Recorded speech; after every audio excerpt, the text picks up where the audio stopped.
Hey everyone, welcome back to the channel. We got another box and it's from Speedway. I wonder what's in there. So let's open it up and we'll get to see. Alright, it's the header kit.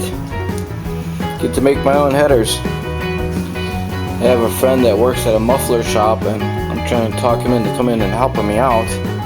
I don't know, I've never done anything like this before, so I guess there's a first time for everything. Wasn't too bad of a price. And we scoot over here, working on the hood scoop a little bit. I molded in an aluminum panel. The best I can do there.